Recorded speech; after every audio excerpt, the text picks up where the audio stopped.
Ah, no. ¿Hay una mano levantada?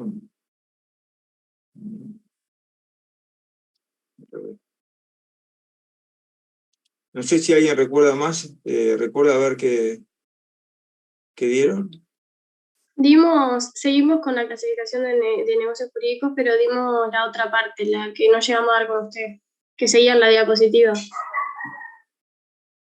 Ah, siguieron con la otra. ¿Hasta dónde siguieron? ¿No se acuerdan hasta qué lugar? ¿Hasta qué tema?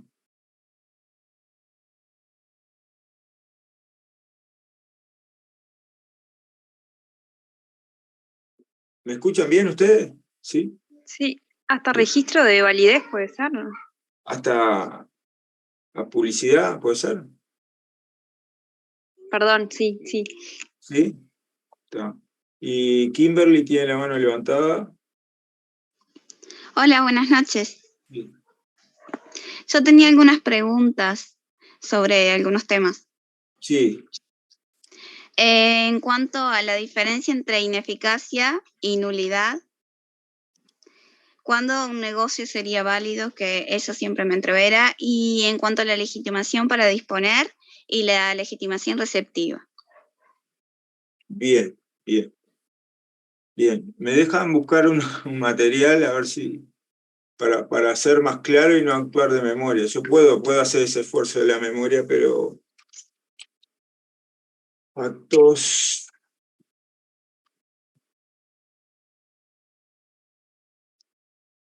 En un segundito. Yo me organizo y vamos a...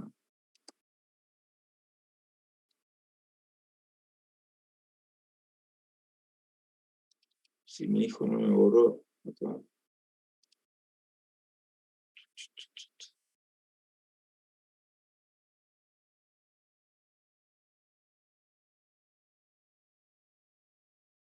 Bueno, a ver, denme un segundito.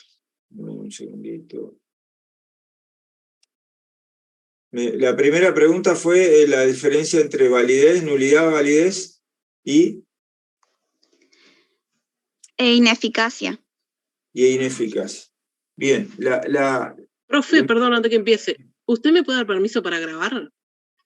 es que ya te doy, claro que sí.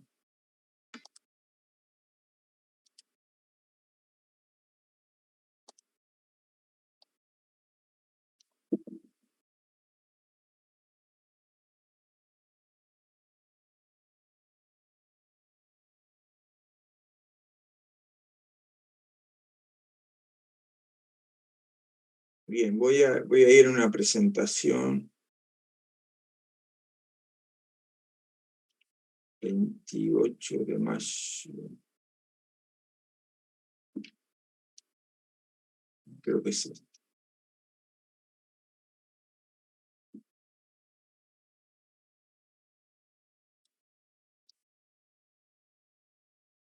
Qué divino. No se pudo abrir más. Vamos de nuevo.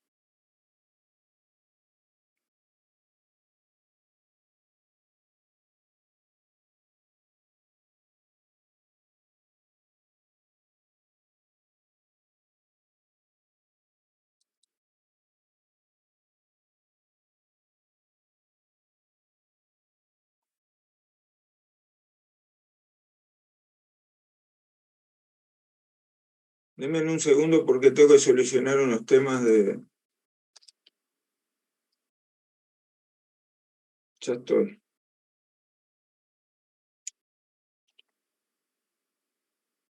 Tengo que solucionar unos temas de... A ver, esta sí la puedo abrir.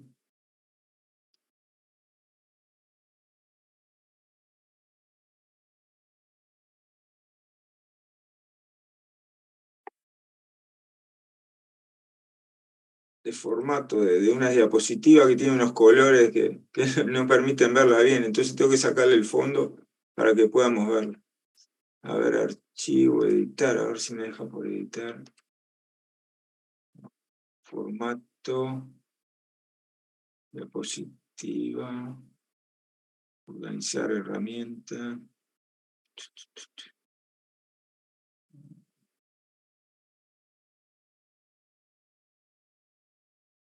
fondo, a ver si por el fondo. Ahí va. Vamos a poner el fondo blanco.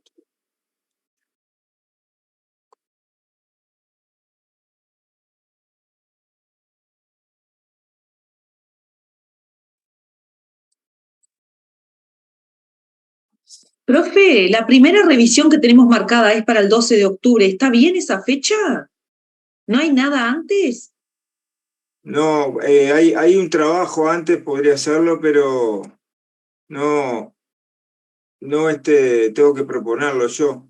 Un trabajo Porque la que le intermedio. sigue, viste que la que le sigue, profe, es el 26 de octubre, una semana, 2 semanas después ya tenemos la otra. Es como un control la que le sigue. Es como que están muy seguidas. Sí, eso es un problema, vos sabés que ese es un problema que tenemos todos los años. Yo no, en realidad, ¿qué pasa? Por ejemplo, el año que viene, el año pasado no quise tampoco, no quise agregar más, justamente por eso, porque si no, es mucho. Y quiera o no, agregar un tema, o sea, una prueba más, es dar menos. Más cuando uno no está pudiendo controlar el curso, ¿entienden? Claro, sí, no está bien. Más no, profe, por favor.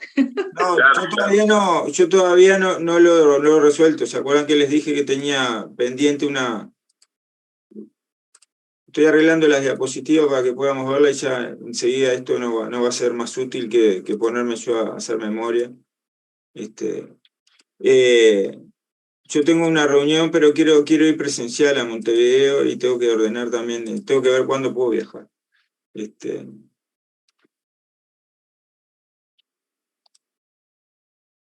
Lo estoy haciendo una por una las diapositivas, entonces eso me está complicando.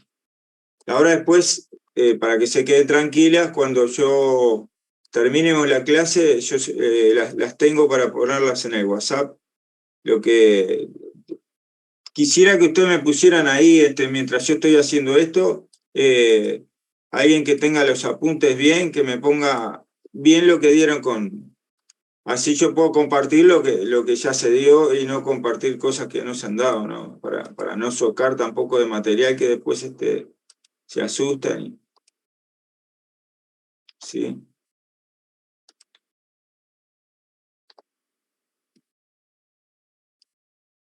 Quedan 4 y ya terminó.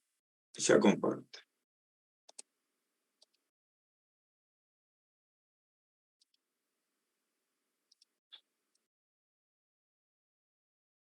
Esto capaz que lo vieron son generalmente las diapositivas que usamos con Valeria para estos temas. Si Valeria llegó a publicidad, ¿lo dieron? Publicidad declarativa, constitutiva, ¿no? ¿Se recuerden? Yo no recuerdo. No recuerdo, no. Bueno. No. Esto sí lo dieron, por algo me lo están preguntando, ¿o no? Eficacia, ineficacia. Yo Legitimación. requisitos de publicidad tengo. Sí. Inscripción de los registros públicos y Sí, yo no también lo oponible. tengo. Requisito de prueba, requisito de publicidad y dónde se inscribían. Bueno, entonces tienen que haberlo dado, sí, todo. Oponibilidad.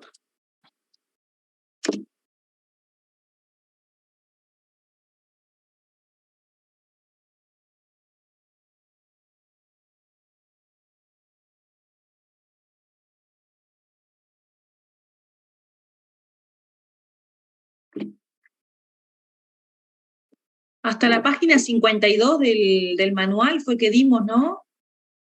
No sé si alguno de los compañeros que está ahí me puede decir.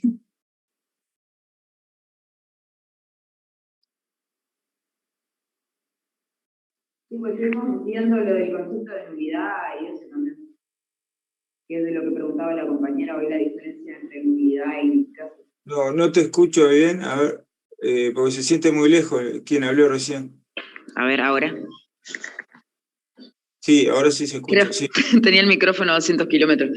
No, que hasta la página 59-60 que estuvimos hablando del concepto de nulidad y de ineficacia, que es lo que preguntaba la compañera. Sí, sí. Hasta la página, perdón. Si no me equivoco, 60, 59, 60. Bien, voy ahora sí a usted. Voy a compartir pantalla, cualquier cosa me preguntan.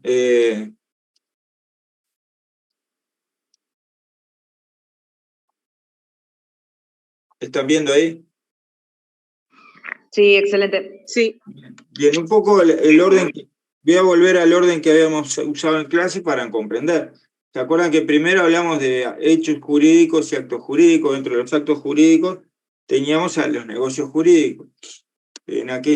Para que un negocio jurídico sea sano, sea normal, tenía que cumplir como esos 8 puntos que habíamos dicho, ¿no? Que sea querido, que sea consciente, que haya concordancia entre la voluntad real y la declarada, etcétera, etcétera.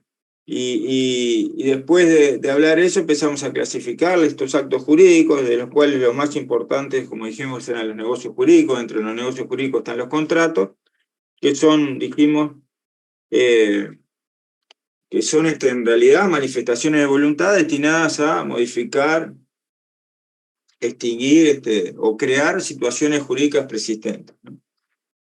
Y ahí dijimos que cuando un negocio no es sano, o sea, no cumple todos esos puntos que habíamos mencionado, acá hay una pequeña diferencia entre lo que ustedes tienen en el manual y lo que nosotros estamos mencionando, que esa diferencia está basada por supuesto, en texto, ¿no? En estudio de la teoría de los actos jurídicos.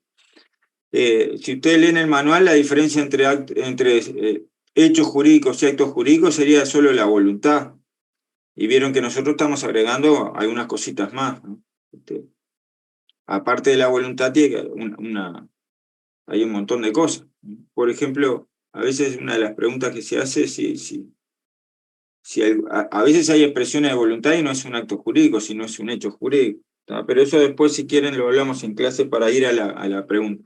Y bueno, cuando un acto jurídico no cumple con todos esos roles, cuando hay no es sano, no es normal, hay una diferencia entre lo que yo quiero y lo que manifiesto, diferencia entre la voluntad de que figura en el documento y lo que realmente quiero, o pasó algo que no lo hace normal, bueno, estamos hablando de irregularidades de los actos jurídicos. ¿Y cuáles irregularidades encontramos en los actos jurídicos? Son estas que ustedes un poco están manifestando. Un acto jurídico puede ser, el consentimiento puede no ser válido, ahí vamos a hablar de problema de nulidad. Hay alguien que tiene que consentir libremente que no lo hizo por alguna circunstancia. Entonces ahí vamos a estudiar eso. Y vamos a estudiar el tema de la validez, ¿no?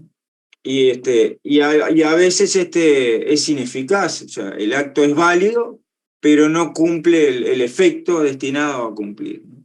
Y generalmente esas son, hablamos de nulidad, de ineficacia, de oponibilidad, y ahí vamos un poco a referirnos a eso. Ahí agregamos, dice, para que un acto jurídico nazca a la vida, sin inconveniente debe cumplir con todos los requisitos o extremos establece la ley. Y a veces tiene esta irregularidad. Vieron que acá, olvídense de esto que dice acá, existencia, inexistencia. Hablen de nulidad, porque esto es doctrinario, ¿sí? La existencia y inexistencia. Si uno lee el Código Civil, nunca va a decir que un negocio jurídico no existe. Va a hablar de validez o nulidad, ¿no? Oponibilidad, inoponibilidad, eficacia o ineficacia de un negocio. Esto sí lo tenemos que tener claro. Cuando un negocio es nulo, de qué tipo de nulidad tiene, cuándo es eficaz y cuándo es oponible, ¿no? Dice distintos... tengo a alguien acá para admitir en sala de espera. A ver, disculpen. Admitir.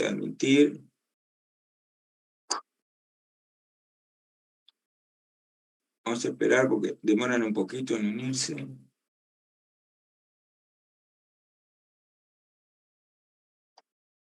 Bien, seguimos, ¿no? Profe, perdona, ¿cómo dijiste que nos olvidáramos de existencia y inexistencia? No que se olviden, como que lo dejen ahí a un costado, pero que no les quite el sueño entender la diferencia entre existencia, inexistencia, nulidad y validez, porque el Código Civil en general, para hablar estricto, como dijimos que la fuente formal es la ley habla principalmente de nulidad, y validez, no habla de existencia y inexistencia. En todo caso, lo que pueden hacer, como cada vez que hablamos de nulidad absoluta, pueden en algunos casos equipararlo a que el negocio no existe, porque se retrotrae siempre a la situación anterior. Pero vieron que nulidades hay de dos tipos, absoluta o relativa. Hablaríamos de inexistencia siempre que hablamos de una nulidad absoluta, pero no es algo que sea intrínseco de este curso, es profundizar mucho y el Código Civil no refiere a lo mismo, ¿sí? Sí es importante saber la diferencia entre nulidad, los tipos de nulidad y la oponibilidad y la inexistencia, ¿sí? Bien, la primera diferencia es esa que estamos hablando entre nulidad absoluta y relativa. Recuerden lo que dijimos en el martes, al menos lo debe haber mencionado también Valeria.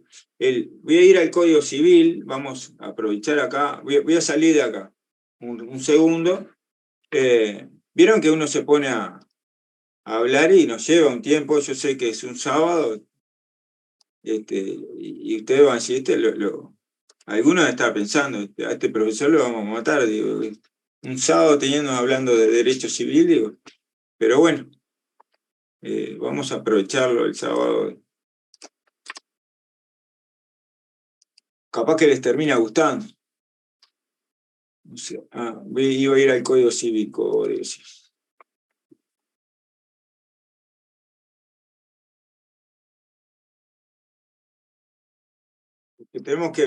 Yo puedo repetir normas y a ustedes no les va a quedar. Si las ven, por lo menos les va a quedar un poquito más.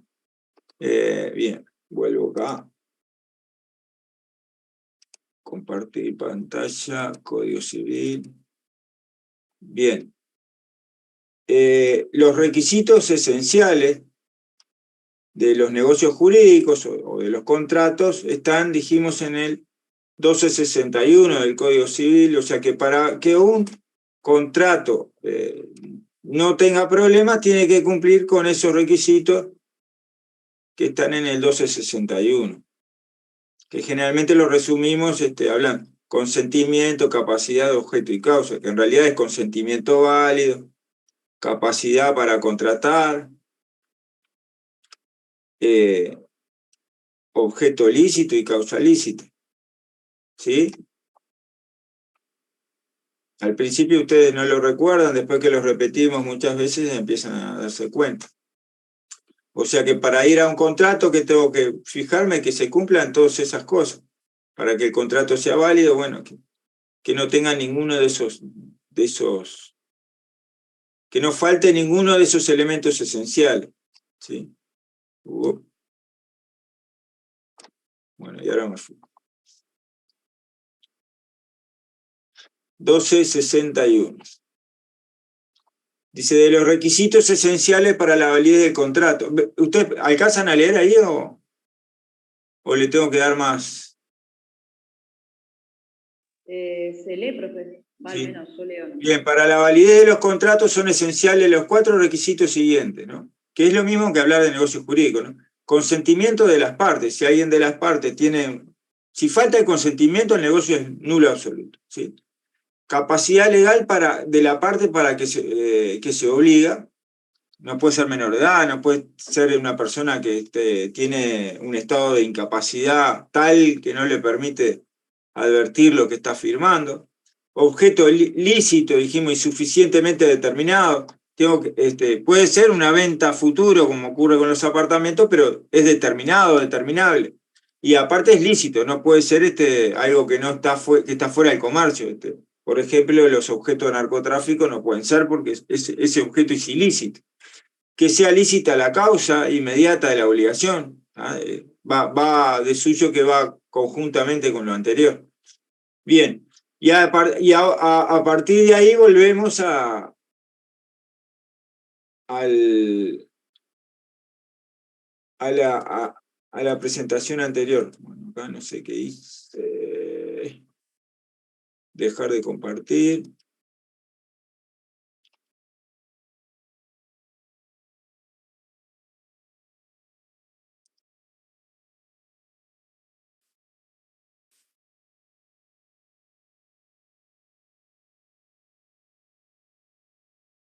Google no responde. Bueno, lindo.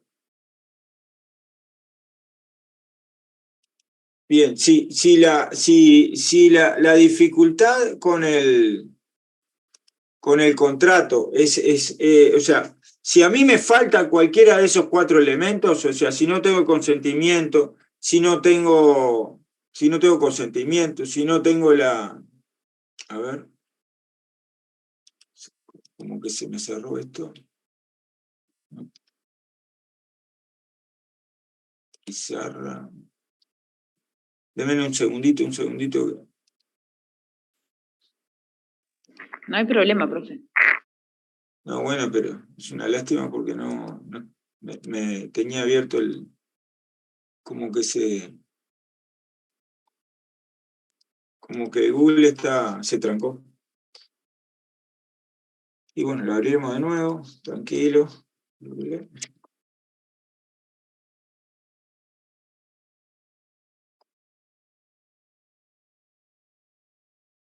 Es un problema.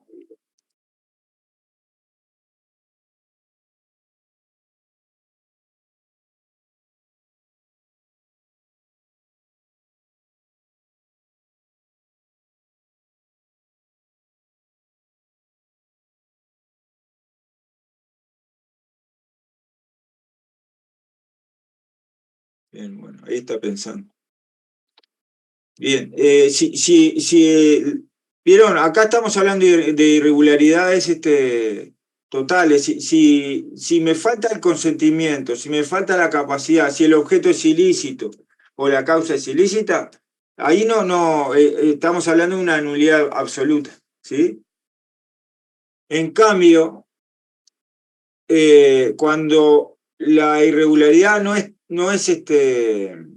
es menor, ahí o sea, ¿qué pasa? Lo que pasa es que tengo que volver al Código Civil y no estoy pudiendo acá entrar de nuevo al código. Qué lástima esto. Tengo miedo de darle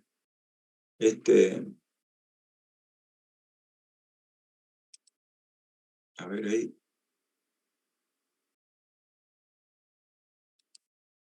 ¿Cuál es el número, profe, del artículo? El 1261, pero después quería leer el 1278. ¿Le busco el 1278? ¿Le ¿Puedes parece? leerlo? Sí. Aguarde.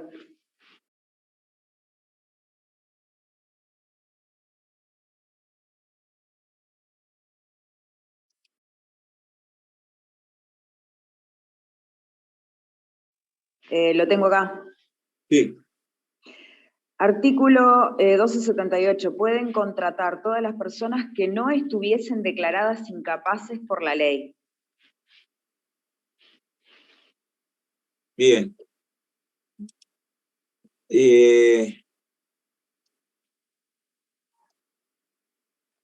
¿Leo de nuevo? No. A ver, el 12. 12, 61 era. Dame un segundo, acá ya solucioné.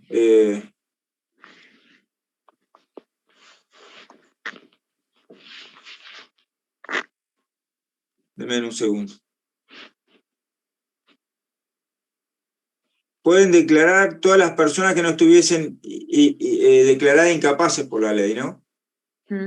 ¿Sí? Y después el 1279 me dice, son absolutamente incapaces, ¿no?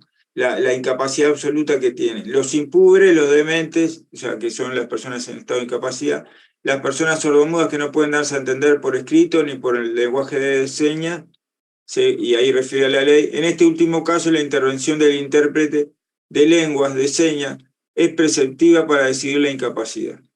Y ahí viene el 1280. Son incapaces los menores adultos que se hallan bajo la patria potestad y que no han obtenido habilitación de edad con arreglo a lo dispuesto en el título, o sea, en realidad la incapacidad de los menores adultos son los que no han cumplido los 18 años de edad, ¿no?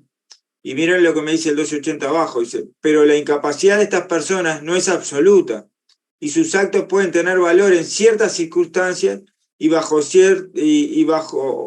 ciertos respecto a determinadas leyes. O sea, ¿qué me está diciendo? Que cuando contrata a veces un menor adulto, ¿no?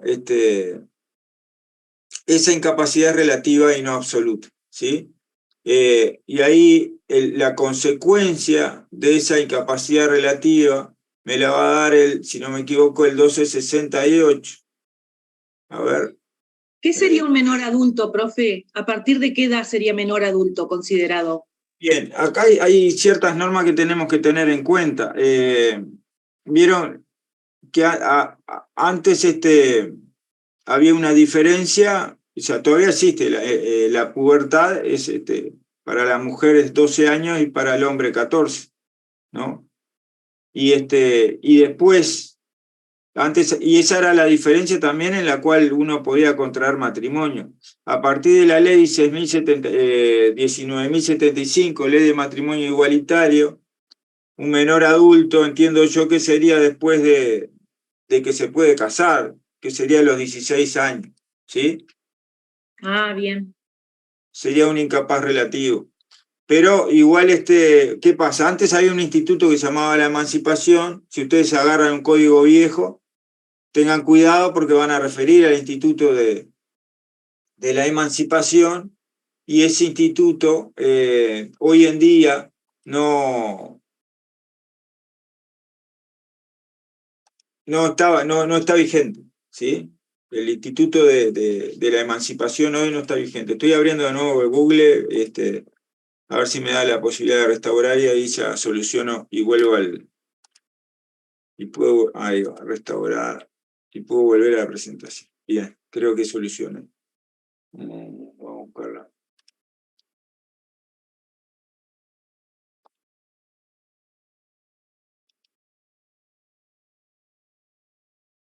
Bien, estábamos por la nulidad absoluta. La nulidad es absoluta cuando falta uno de los requisitos esenciales del contrato del 1261, falta el consentimiento, hay falta de incapacidad, la causa es ilícita o el objeto ilícito. La consecuencia de la nulidad es que el contrato nunca existió, no hay obligaciones, no produce ningún efecto. ¿Cuál es un ejemplo típico de nulidad absoluta?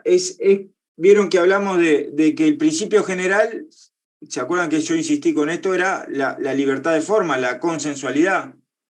Pero que a veces la ley, la excepción establece determinadas formalidades. Por ejemplo, para la compraventa de bienes inmuebles.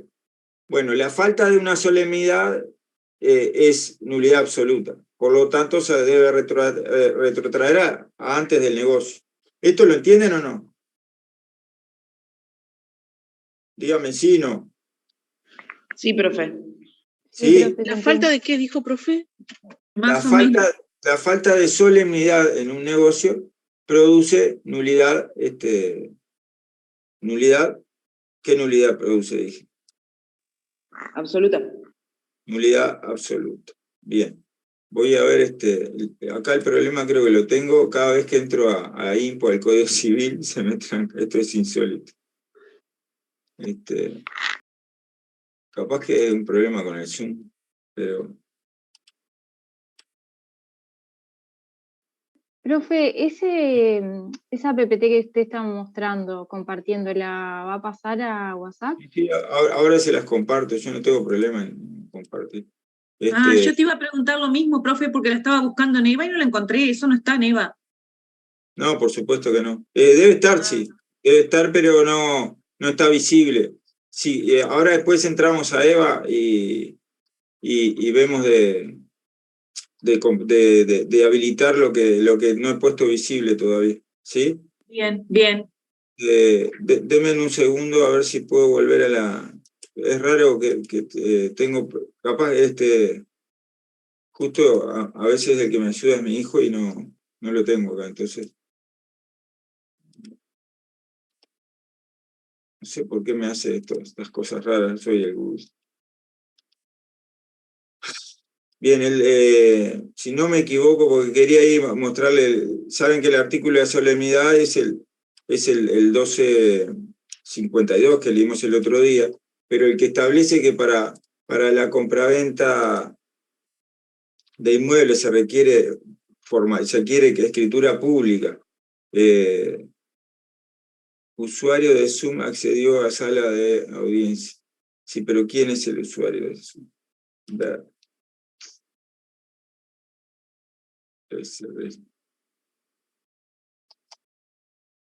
¿Quién es?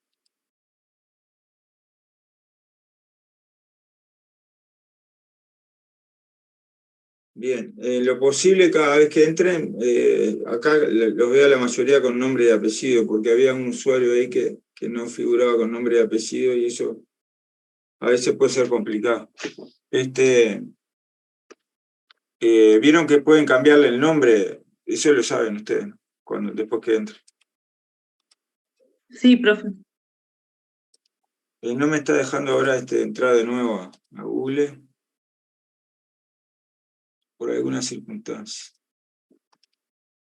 Voy a cerrar otra vez Google. Hay que tener Profe, ¿usted quiere buscar de nuevo un artículo en el código? Yo puedo ingresar al CADE, que es donde estaba leyendo recién, para que Sí, no tenga que estar entrando igual y saliendo. ya lo solucionamos. Dame un segundito y ya lo solucionan.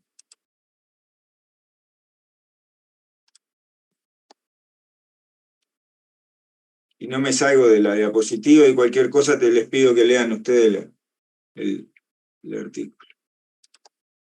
Bien, ahora voy que ya me abrió. Bien, y el ejemplo, de nulidad absoluta, como le decía, la falta de solemnidad. Lo que tiene la nulidad absoluta es que siempre es declarativa. La diferencia entre que algo sea declarativo, ya se los expresé, que se retrotrae al momento anterior. ¿Se acuerdan que hablamos de la sucesión? Que el juez, en el auto sucesorio, que es el decreto final de una sucesión, es declarativo, porque declara la muerte del causante en el pasado, cuando ocurrió. Y si la nulidad, aparte, ¿qué pasa? La nulidad absoluta opera de pleno derecho. Esto es similar a aquella diferencia entre la prescripción y la caducidad. Cuando hay una nulidad absoluta, el juez, lo dice el mismo 1561, no la crea el juez, la declara. Lo que pueden las partes es advertirle. Si se le pasó al juez, bárbaro, agarra le avisa y el juez tiene la obligación de decretarla, ¿no? De oficio. Y ya existía anteriormente. Y después, ¿vieron lo que dice acá el 6? El juez puede declararla o puede ser alegada de oficio. Profe, y puede ser... Dijo se retrotrae a la... ¿qué? Al momento en que ocurrió, al momento anterior en que ocurrió la nulidad. Por eso yo les decía que la nulidad absoluta es como la inexistencia, es como que el hecho no hubiera existido. ¿Sí? Esto de que puede pedirle al Ministerio Público es la Fiscalía. Lo único que generalmente hoy en la mayoría de los juicios civiles, la Fiscalía hoy casi no interviene. ¿Ah? Antes sí intervenía, pero después del nuevo Código General del Proceso, del nuevo Código del Proceso Penal y las modificaciones que ha tenido la Fiscalía, el Ministerio Público y Fiscalía sería lo mismo. Después de eso se modificó todo el organigrama y la Fiscalía, el Ministerio Público generalmente interviene muy poco en materia de derecho civil, ¿sí? Y bueno, y lo que se entiende también que la nulidad, que es perpetua, que no es subsanable, ¿sí? Esto es las principales notas de la nulidad absoluta. En cambio, la nulidad relativa es todo lo contrario, porque... Profe, disculpe. Sí. ¿Puede explicar de nuevo el punto 4 y 5 de la nulidad absoluta? Sí. vamos a suponer que yo firmo, que a alguien le hacen firmar un testamento, ¿no? Apuntándole con un arma. Vamos a hacer algo muy fuerte para que se comprenda, ¿no? ¿El consentimiento ese es válido? No, no es válido. No es válido, es obtenido por violencia, por lo tanto es alguien que presta un consentimiento que no existe, ¿no? Que no quiere dar. Esa nulidad sería una nulidad absoluta, ¿no? Y entonces, ¿qué es lo que estamos diciendo? Que es declarativa. Una vez que el juez advierte que ese hecho ocurrió,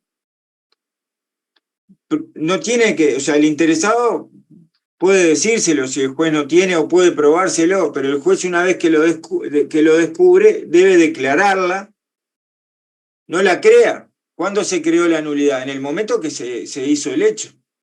Por lo tanto, la situación se retrotrae a la situación anterior. Ese testamento es como que no existiera, no es válido. Por lo tanto, si existía un testamento anterior y no era viciado, el que vale es ese y el segundo no vale. ¿Se entiende?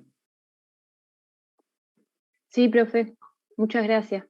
Todo lo que es declarativo, yo les decía la vez pasada, es retroactivo a una situación anterior, antes que el hecho nulo, o sea, anterior al hecho nulo absoluto en este caso, ¿sí?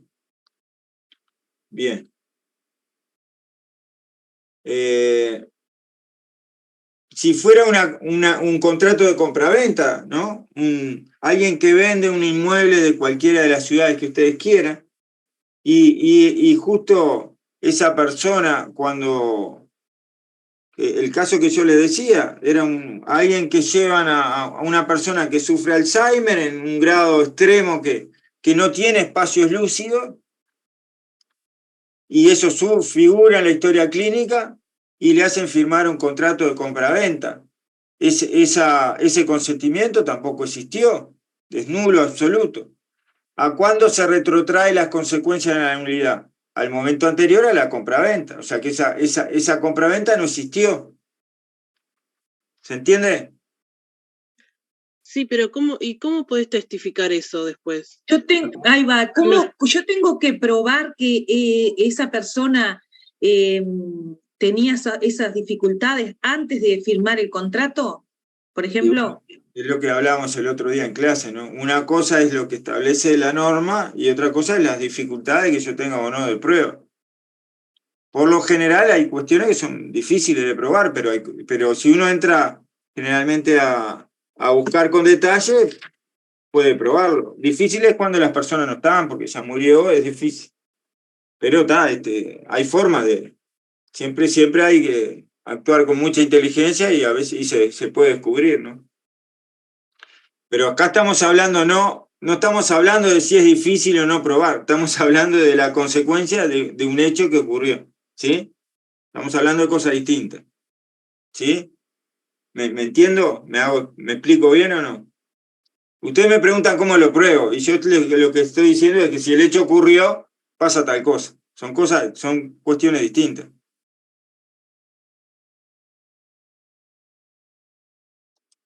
¿Sigo? Sí, profe. Sí, bien. Existen elementos esenciales en la nulidad relativa.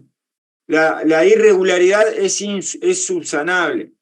Acá los elementos esenciales ocurren, pero están viciados. O sea, cuando los elementos esenciales, consentimiento, capacidad, objeto y causa, faltan alguno de ellos, la nulidad es absoluta. Ahora, cuando existen, pero están viciados, la nulidad sería relativa. ¿Ah? Y ahí hablamos de generalmente son la falta, cuando firma un menor de edad, se tiene que pedir al juez, porque los menores de edad a veces se heredan. Vamos a suponer que un menor de edad, los padres son dueños, si hay un accidente y un menor de edad hereda un bien, para vender ese bien tiene que pedirle al juez. La ausencia de esas solicitudes al juez generalmente se establece que es nulidad relativa. Tengan en cuenta que hay dos posiciones. Hay quienes dicen que es nulidad absoluta y hay otros que dicen nulidad relativa, porque hay una diferencia entre autorización y aprobación. Pero después eso lo vamos a ver más adelante, no me quiero adelantar. La diferencia con la nulidad absoluta y la nulidad relativa es que el contrato es válido, existe,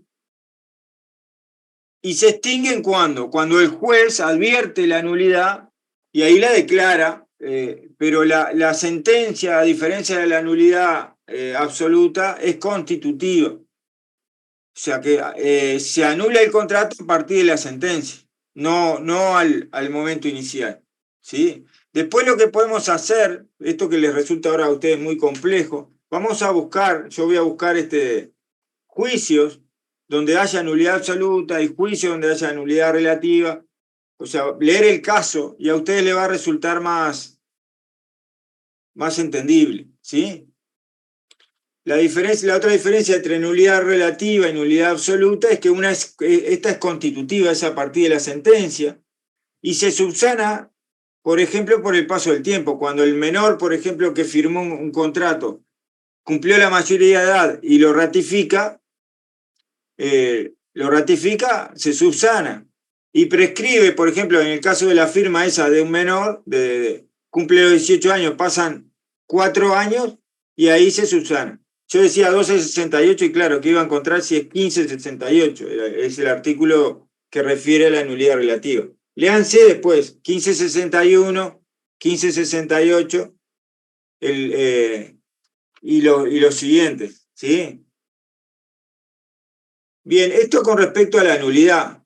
Quédense con esta idea, que yo sé que a esta altura del curso puede ser medio difícil. Quédense con esta idea inicial. Y después vamos a buscar ejemplos para entenderlo mejor, porque también tiene que ver mucho esto con la jurisprudencia y a veces hay alguna discusión si algún hecho es nulidad absoluta o relativa, ¿sí? Hay algunos hechos que son claros. Por ejemplo, es claro que si me falta la solemnidad, si yo vendo un inmueble y no lo hago con escribano público y escritura pública, falta solemnidad, es nulidad absoluta. Eso es clarísimo y eso no hay ninguna duda desde el punto de vista legal, ¿sí? Entonces, y después vamos a ver casos de nulidad relativa, los voy a traer. Pero cuando falta uno de los requisitos esenciales, estamos hablando siempre de nulidad absoluta. Cuando el requisito esencial existe, pero está viciado, tiene algún vicio, ahí estamos hablando de nulidad relativa. Y una es insubsanable, la nulidad absoluta es insubsanable, y la nulidad relativa es siempre subsanable, se puede ratificar o se puede prescribir por el paso del tiempo. La nulidad absoluta es perpetua, la otra es prescriptible, ¿no? Después de un plazo de 4 años. Quédense con eso inicial y después vamos a seguir profundizando con ejemplos. Vamos a la otra pregunta que hacía la compañera, la eficacia del negocio. Muchas veces el negocio nace al mundo jurídico y no tiene un problema de validez o de nulidad. O sea, no es sino que el negocio cumple con todos los requisitos, pero es ineficaz, ¿no? La ineficacia se puede dar por dos situaciones. Vamos a seguir leyendo. Vieron que no sé si lo vieron con Valeria, pero los negocios jurídicos, en primer lugar, para que tomen conocimiento los terceros, todos los demás, ¿cómo toman conocimiento? Si yo hago una compraventa de una casa mía, yo compro una casa, ¿no? O cualquiera de ustedes compra una casa. Voy a dejar de compartir. Cualquiera de ustedes compra un inmueble. ¿Cómo toman conocimiento todos los demás? ¿Que la inscribes en el registro? La inscripción en el registro, ¿no? Esa es la forma de darle publicidad al acto, ¿sí? si no se inscribe, el mundo jurídico al menos no se entera. Esa es la forma en que todo el mundo toma conocimiento de la forma oficial, la inscripción en el registro público. Desde el momento que yo lo inscribo, ese negocio es oponible. ¿Sí? ¿Se entiende? Sí, profe. Bien, entonces, la publicidad, ¿a qué concepto está siempre la publicidad del acto, la inscripción en el registro público? ¿A qué concepto está siempre unido?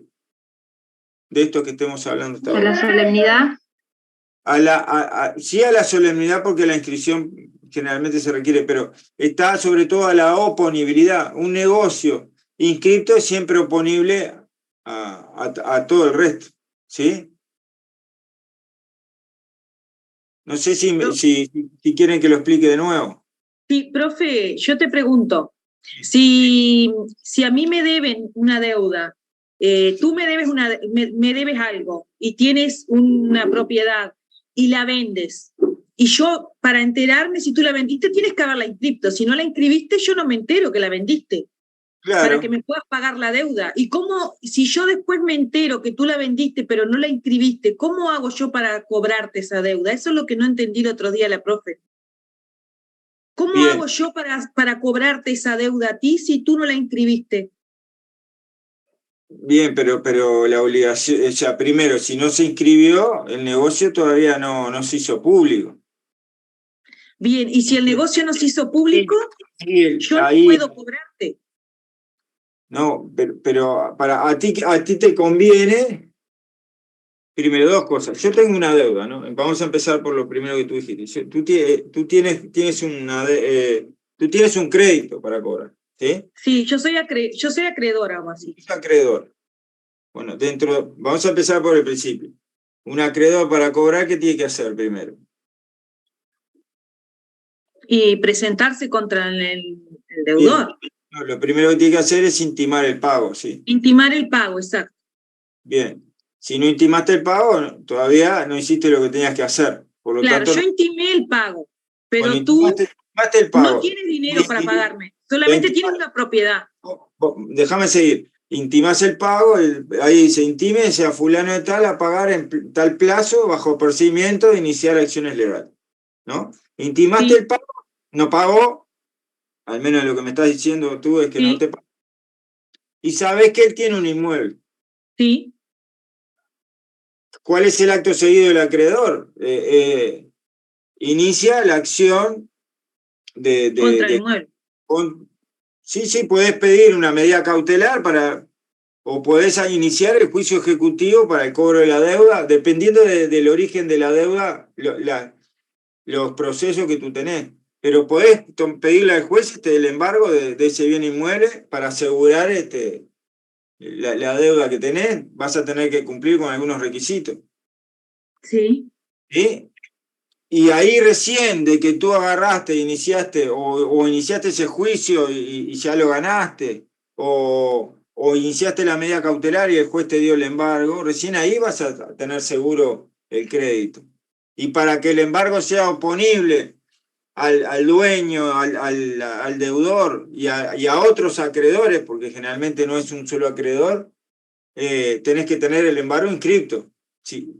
O sea, que la publicidad siempre está conexa al concepto de oponibilidad. En la medida que lo que tú reclamas está inscripto, se hace oponible al resto. Bien, hasta ahí te llevé. Yo tengo, la deuda no supera el valor, o sea, el valor es superior a lo que a mí me deben, pero somos varios los acreedores. Pero tú la vendiste, ¿cómo hago yo para saber? Ese no es tu problema, cuánto te debe. En realidad, el problema tuyo es que ejecutes la deuda lo antes posible y que logres el embargo lo antes posible para entrar en la masa de acreedores, si no, no vas a cobrar nunca. Claro. Claro, el problema era que los acreedores más grandes eran el banco y yo quedaba en último lugar. Claro, el tema es que generalmente los créditos tienen distinta clasificación y ahí Claro. a veces uno queda fuera. Exacto. Pero lo que pasa es que esto lo vemos más adelante. Yo siempre queremos dar una respuesta y nos pasa esto, que prácticamente para poder dar una respuesta completa tenemos que pasearnos por todo el curso. Claro, sí, te entiendo, te entiendo. Estamos hablando del final casi, pero está bien porque por lo menos vamos comprendiendo el sistema. Bien. En realidad, para que un acto a mí me sea oponible, tiene que estar inscrito en el registro, porque es la única forma de que el resto del mundo se pueda enterar. O sea, el concepto de oponibilidad tiene que ver con la inscripción. Bien.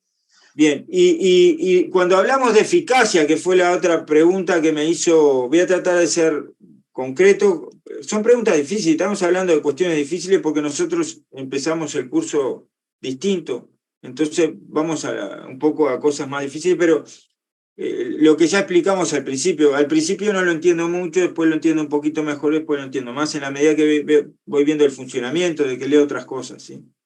Después de escucharnos, ustedes van al manual, van van al código, entonces eso se va entendiendo. La eficacia puede estar respecto a dos cuestiones. Uno está relacionado con la legitimación. Voy a ver acá si yo tengo el concepto. Bien, acá tengo lo de oponibilidad y no oponibilidad, pero ahora quería ir a lo de la eficacia. A ver.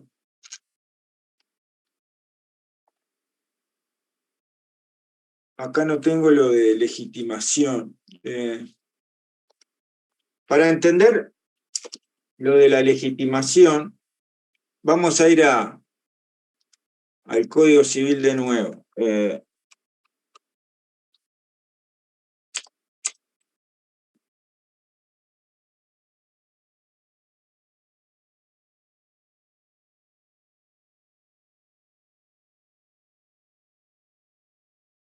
No.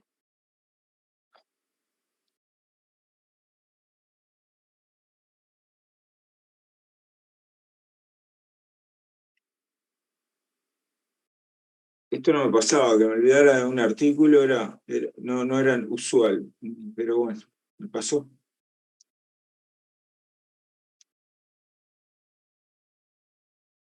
Bien, ustedes hablaron el otro día de la legitimación. ¿Con Valeria o no? En materia civil.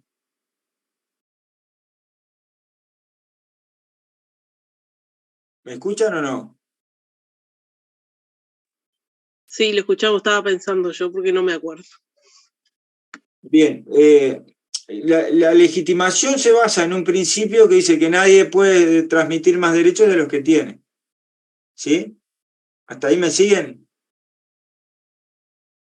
Sí.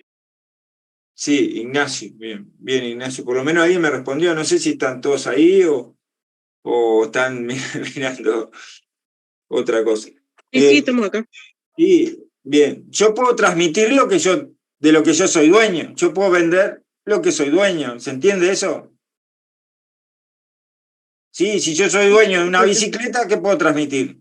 Si lo único de que soy dueño es una bicicleta, ¿qué es lo que puedo transmitir? La bicicleta. Bien. Si de lo único que tengo legitimación para transmitir, ¿qué es? El derecho al uso del bien. La bicicleta, ¿no? A lo que voy. Si el único bien que tengo en mi patrimonio es una bicicleta, la única disposición que puedo hacer en mi vida, ¿cuál es? La bicicleta, ¿no? Porque el nombre es indisponible, no se puede vender. Mi nombre no lo puedo vender. ¿Ah? El patrimonio todo mío, salvo que me mueran, tampoco se transmite porque está prohibido. ¿Ah? Entonces lo único que tengo es una bicicleta, por lo tanto tengo, en base al principio ese de legitimación, que cada uno puede transmitir lo que es dueño, o sea, nadie puede transmitir más derechos que los que tiene. Esa es la formulación correcta del principio de legitimación. Claro, como que uno, profe, Sí. no puede transmitir los derechos de algo que no es de uno. Ahí va, yo no puedo transmitir las cosas que son tuyas, las cosas que son de tu... Exactamente.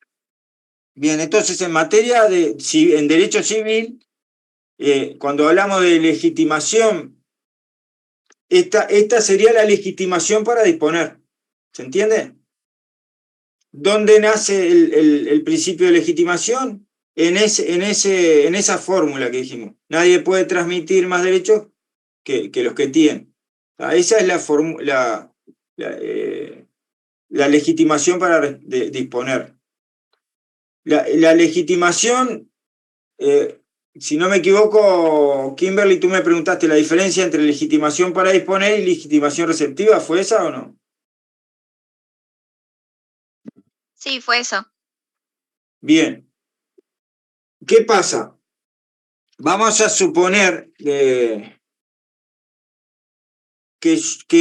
yo y mi esposa somos dueños de un inmueble, ¿no? Estamos casados, o sea, hay matrimonio. Yo le puedo vender a mi esposa, en el caso que decía, creo que era Cecilia, vamos a decir vamos a suponer que hay un acreedor de mi esposa, o sea, un acreedor, alguien que le quiere cobrar una deuda, y sabe que los dos somos dueños, o sea, es un acreedor de ella, ¿sí? La pregunta que yo les voy a hacer es la siguiente. Mi esposa, somos casados, no tenemos separación de bienes, o sea que compramos, cualquiera de los dos compramos, ¿no? Mi esposa me puede vender... Es una sociedad conyugal. Sí, ahí va, estamos en sociedad conyugal. ¿Mi esposa me puede vender a mí el inmueble? No. ¿Y no? No. ¿Por qué? Porque es a título de ambos, digamos. ¿Pero por qué no me Porque puede usted ya es vender? dueño. Porque usted ya dispone, digamos. No, bueno, pero ella me quiere vender la mitad de eso. Pero si ese bien está embargado de parte de ella, no puede vendértelo. No, todavía no me lo embargaron. Ah, No le puede vender porque es suyo, ya es suyo. No, pero mío es la mitad. pero no tiene separación de bienes, profe. ¿También es de tus hijos o no?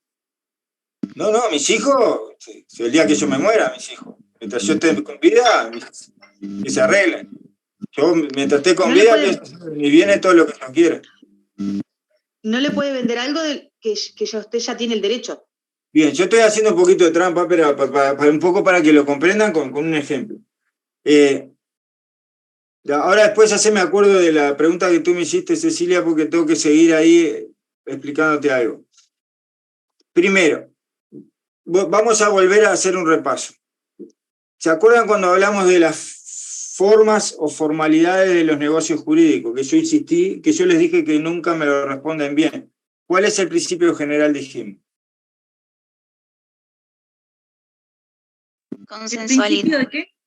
El principio general en materia de formas de los negocios jurídicos. Consensualidad y solemnidad. Claro, la consensualidad es el principio general. ¿Qué implica la consensualidad? Que ambas partes estén de acuerdo. No, implica ¿No? la libertad de formas, que las partes pueden hacer todo lo que quieran, pueden hacer todos los negocios que quieran, excepto cuáles. Los que van contra el orden público, las leyes prohibitivas, etc. ¿Lo recuerdan eso o no? Bueno, tienen que recordarlo porque es importante. Y o sea que para que haya una forma obligatoria, tiene que haber una ley, ¿sí?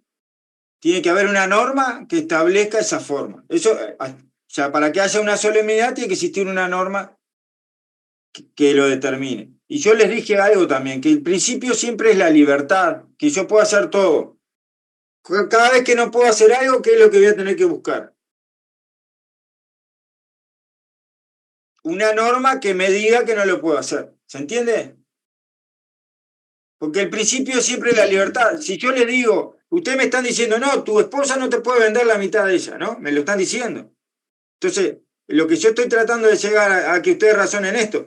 Bueno, muy bien, mi esposa no me puede vender la mitad de ella, pero ¿por qué? Tiene que haber una norma que me diga que no me lo puede vender. Que prohíbe que los cónyuges no separados de bienes se vendan entre sí. ¿Me comprenden hasta ahí cuál es el razonamiento que estoy haciendo? Sí. Bien. Entonces vamos a ir al Código Civil. Todo esto para llegar a la legitimación receptiva, ¿no? Para que lo podamos comprender. El artículo 1664, profe. Si no me equivoco, es 1675 para la compra-venta y 1775 para la permuta. 1675, Código Civil. Es nulo el contrato de compraventa entre cónyuges no separados de cuerpo, ¿no? A ver, pues yo no compartí. Pero bueno, vamos a ver. ¿No separados de cuerpo quiere decir que no tengan separación de bienes? Claro, sí, se entiende igual, ¿no? Pero es eso. Entonces, vieron que para que alguien no pueda hacer algo, tengo que tener una norma. Hay una norma que me dice que los cónyuges no están separados de bienes. Entonces, ¿qué es lo que la doctrina entiende? Que los cónyuges, cuando están casados y no están separados de bienes o separados de cuerpo, no pueden, vamos a ver si lo que pasa que acá, a ver si ahí me lo voy directo al artículo. Es nulo la compraventa de cónyuges no separados de cuerpo. O sea, a ver, no separados del cuerpo implica que no estén, la separación del cuerpo es el acto inicial cuando se divorcian, ¿sí? La separación de bienes, incluso separados de bienes, los cónyuges tienen prohibido enajenarse entre sí. Por una razón muy simple, en realidad el legislador lo que no quiere es el fraude. Si yo permito que cuando un acreedor tiene una deuda, ¿a quién le voy a vender primero? A mi cónyuge, porque es la única persona de confianza que generalmente tengo y aseguro también el tema de mi familia. Entonces, en general es el razonamiento que hizo el legislador, lo que trata de evitar, estas normas son prohibitivas, trata de evitar el fraude, ¿no? Bien, entonces, los cónyuges tienen falta de legitimación receptiva. No pueden venderse entre sí. Este es el ejemplo típico entre padres e hijos. También hay falta de legitimación receptiva. El 1271, el 271. A ver, vamos al 271 del Código Civil. A ver si puedo. Son prohibiciones. Falta de legitimación. 271 del Código Civil. Después yo le voy a... Tengo ahí y se los publico ahora en el WhatsApp, los conceptos. Prohíbese a los padres enajenar los bienes de los hijos de las rentas constituidas, pero aparte de vender, de comprar bienes de sus hijos y eso, porque también hay falta de legitimación receptiva por lo mismo, porque son las primeras personas para el fraude y aparte para defraudar a los hijos, ¿no? En general, quien tiene la prohibición tiene falta de legitimación receptiva. Ella no puede recibir, es eso lo que dice. Yo no puedo recibir de mi esposa. ¿Por qué? Porque la ley me lo prohíbe. ¿Ah? O sea que cada vez que digo que algo no puedo, tengo que buscar una norma. ¿Por qué? Porque el principio es que puedo, siempre es. Profe, cuando habla de cónyuges, ¿quiere decir con matrimonio, con constituido que tenga la relación con matrimonio civil o que sea de conviviente? Cónyuge, no. Estamos generalmente después, claro, una cosa es el concubinato, otra cosa es el concubinato inscripto, que ese se asemeja más al matrimonio, pero es distinto también. Denme un segundo que voy a buscar tengo un material sobre esto, pero preciso un segundo.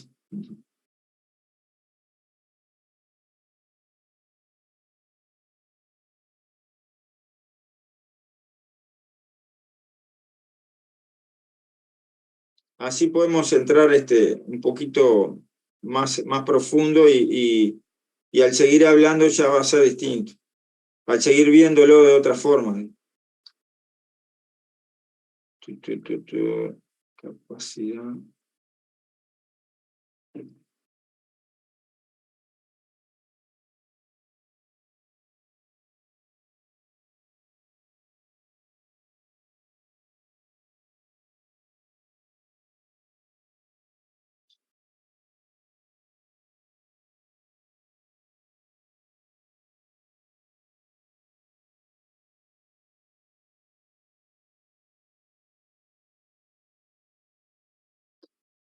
Generalmente, ¿qué pasa? Cuando se da capacidad, ahí se ve también legitimación. Entonces van relacionados el concepto de capacidad y legitimación.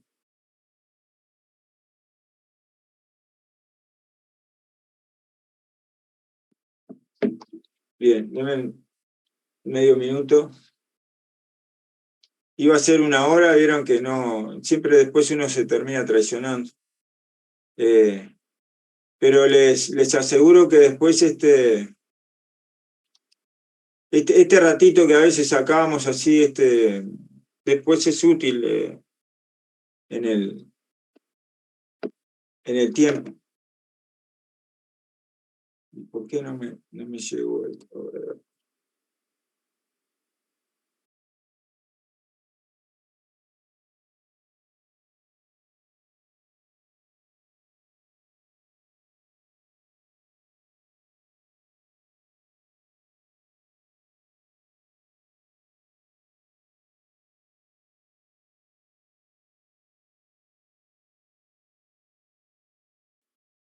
¿Alguna otra pregunta mientras?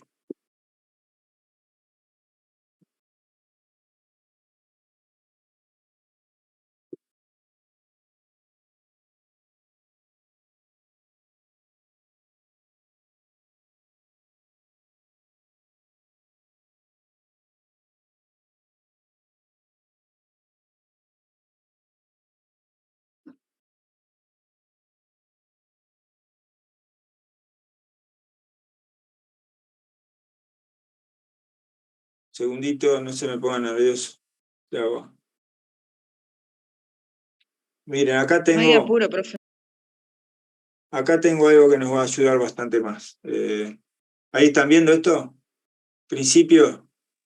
Sí, se ve. Sí. Bien, principios a tener en cuenta en materia de capacidad. En la medida que yo los pueda razonar con los principios, después me es más fácil. En materia de capacidad, la capacidad, recuerden que está siempre relacionada con el consentimiento. Ante la duda de si alguien es capaz o incapaz, se debe presumir al sujeto que es capaz. Las incapacidades nunca se presumen, es como, ¿no? El principio siempre es que puedo hacer todo, por lo tanto, si alguien no puede hacer algo, voy a tener que buscar una norma que se lo impida. Por ejemplo, esta de los compras. Que las capacidades son de interpretación amplia y las incapacidades de interpretación estricta. O sea, que siempre que voy a decir que alguien no puede hacer algo, voy a tener que ser sumamente estricto. Y que solo al legislador le corresponde establecer una incapacidad, pues el principio de legalidad de la incapacidad está asentado en el 1278, que era el que habíamos leído, del Código Civil. Esto con respecto a la capacidad. Para la legitimación es un principio general del derecho, lo que yo les decía, la formulación. Nadie puede transmitir más derechos de los que tiene, que se transmiten 2 corolarios, 2 subprincipios.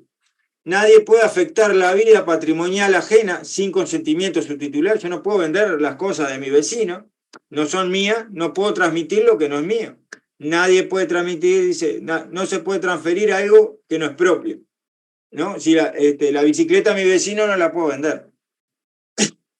Y la otra, resueltos los derechos del constituyente de un derecho, se resuelven los derechos por él constituido. Dice, vamos a suponer que sí, que vendí la bicicleta de mi vecino, pero si el vecino viene después y ratifica la compra-venta, se resuelve el problema, ¿no? Se resolvió esa es como una ratificación. A vende a B con saldo de precio y antes de pagar a B, vende a C, dice. Luego A inicia la resolución del contrato con B por falta de pago, digo, bueno, ahí ese sería un ejemplo más complejo, ¿no? Pero en sí es, por más que se ve que el negocio de cosa ajena ocurra, si después se ratifica, se subsana. Bien, y acá... ¿Qué quiere decir con derecho estricto? En el 2. Acá cuando dice interpretación estricta... Que las incapacidades no se presumen ahí, sí. Bien, que Lo que pasa que, gracias por la pregunta. ¿Quién habla? ¿Cecilia? ¿O quién No, pregunta? la garreta, Noelia. Ah, bien. ¿Qué es una presunción? Que no se presumen, dice, ¿no? Entonces, lo primero, hay dos conceptos importantes. Uno es el concepto de presunción y otro es ese de derecho estricto. ¿Cuándo yo presumo algo? Cuando no tengo la certeza. Cuando no tengo la certeza. Bien, vamos a la norma. Si no me equivoco, sé que está también en el Código General del Proceso, pero acá también tiene que estar en el Código Civil. A ver. 1400, no sé si es 1404 o 1304. No.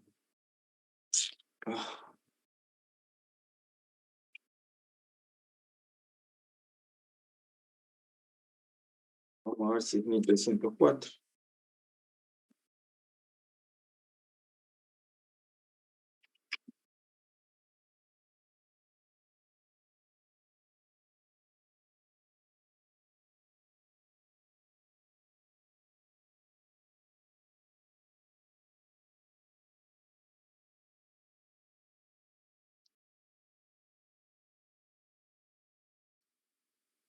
Bien.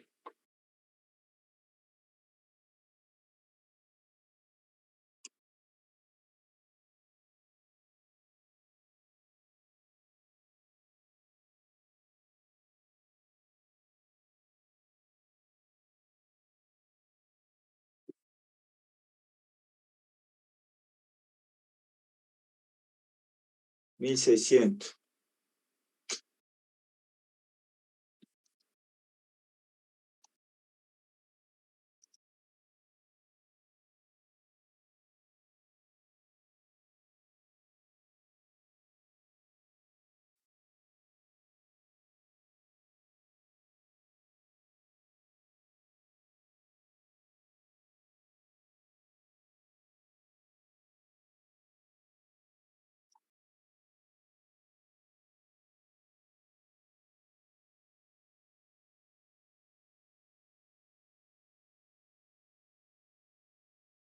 ¿Vieron? Las presunciones, a ver acá dice, las presunciones del 1600, dice, son consecuencias conjeturales que la ley o el magistrado sacan de un hecho conocido a otro desconocido. En realidad hay algo que yo no sé, entonces lo que tengo son indicios, por lo tanto presumo, ¿no? Las presunciones a su vez son simples o absolutas. Las presunciones simples admiten prueba contraria, son el principio general. Yo siempre, por más que haya una presunción en mi contra, puedo probar lo contrario. Ahora, cuando la ley establece una presunción absoluta, ahí no hay prueba en contraria, ¿no? Eso con respecto a la presunción. ¿Qué es lo que estábamos hablando? Estábamos acá, ¿no? Que cuando alguien es incapaz, implica decirle que no puede hacer algo, no puede vender, no puede actuar en la vida jurídica. Entonces, ¿qué es lo que está diciendo este principio? Que no es algo que se presuma. No puedo sacarlo por conclusión. Y que entonces, ¿qué es lo que me está diciendo? Que para que a mí declararme incapaz de que no puedo hacer algo, es la interpretación estricta desde el punto de vista jurídico, de que tiene que haber una norma que me lo prohíba. El principio de la libertad es eso. Lo que no sé si te respondo a tu pregunta. La interpretación estricta implica de que tiene que haber una norma o una decisión judicial que diga que yo no puedo actuar. Si no, como dice acá, ante la duda, yo soy capaz. ¿Sí? Claro, por ejemplo, que un juez me declare incapaz absoluto. Ahí tendría una resolución judicial, tendría la certeza, pero no es algo que se presuma. No se puede dar por presunción. ¿Sí? ¿Está? Sí. ¿Seguimos? Sí, gracias. La diferencia esta principal es entre capacidad y legitimación. Cuando hablamos de la capacidad, es un requisito intrínseco, es algo interno del sujeto, que depende de sus condiciones psíquicas, internas, con respecto al mismo. Y aparte es una cualidad genérica, afecta a toda su esfera, todo el mundo, toda su persona, ¿no? Esa es la gran diferencia, sobre todo el 1, es la gran diferencia con la legitimación. En cambio, cuando hablamos de la legitimación, siempre estamos hablando del sujeto hacia el exterior, el sujeto en un vínculo con el objeto. Yo soy propietario, ahí tiene que ver con la legitimación, es el vínculo que tengo con las cosas que me rodean en el exterior. Y en vez de ser genérico, la legitimación es específica. No puede faltar legitimación respecto de algunas personas y tenerla frente a algo. Yo sí no puedo, la compraventa es entre los cónyuges, en general es para todo el mundo, o sea, no para unos sí y para otros no, ¿sí? Y después dentro de la legitimación tenemos esas dos diferencias, la legitimación receptiva y la legitimación para disponer y la legitimación receptiva. Un poco lo que quería, para entender la legitimación, acá, mire, a ver si es esto.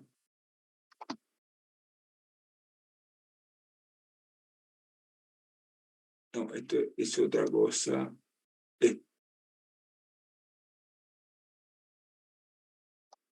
Esto se lo puedo mandar, ¿no?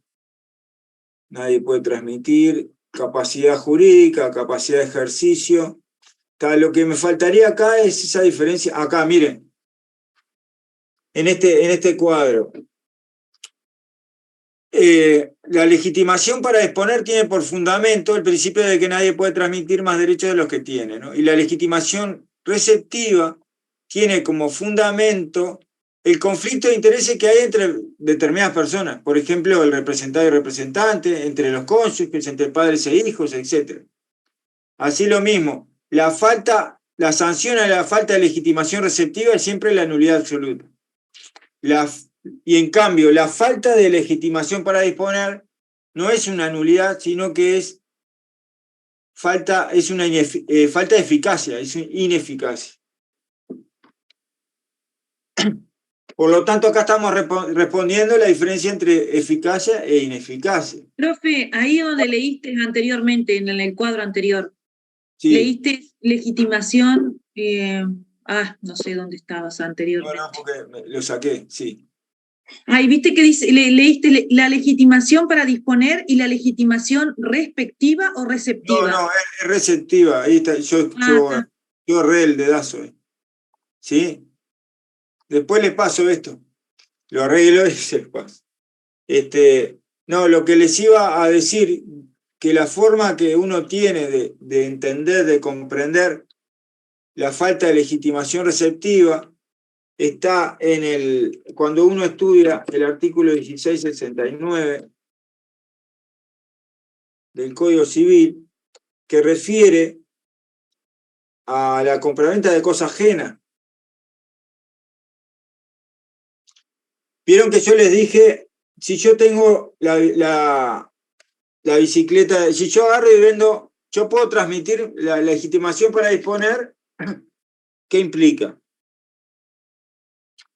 Vender, o sea, que yo solo puedo vender, yo solo puedo disponer de las cosas que soy dueño. Si la bicicleta es mía, puedo vender mi bicicleta. Si el código es mío, puedo vender mi bicicleta. Si el celular es mío, lo único que puedo vender es mi bicicleta. Entonces, ¿dónde hay falta de eficacia? Si yo vendo la bicicleta de mi vecino, ¿ese negocio es válido? No. ¿Por qué? Nulidad Porque absoluta. No es tuyo. Porque el objeto es ilícito. Y no es tuyo. No. Tú no puedes vender lo que no tienes. No. A ver, yo dije que vendo la casa de mi vecino. Tú no sabes si yo se la robé. Capaz que tengo un poder que me habilita a venderlo. Eso te iba a preguntar, profe. La casa no, pero por ejemplo le puedes robar una garrafa y venderla, como sucede en todos lados. No, bueno, está, pero yo no dije que la había robado. No me agregues a la letra de mi ejercicio cosas que yo no dije. ¿No? ¿No? Pues si no... Lo dimos por hecho. No, por eso. No, está bien que uno esté a veces acostumbrado a las cosas que le pasan, pero no fue el caso. No, vamos en serio. Miren lo que dice el 1669. ¿Pueden leer ahí? Esto que está ahí, que está señalando. ¿Puedes subir un poquito más la pantalla? No, no puedo porque no sube. Ah, Pero, bueno, Tata. a ver, porque acá yo lo había encontrado en PDF, a ver si lo vuelvo a encontrar de nuevo ahí. 1669, vamos acá. 1669, acá. Esto.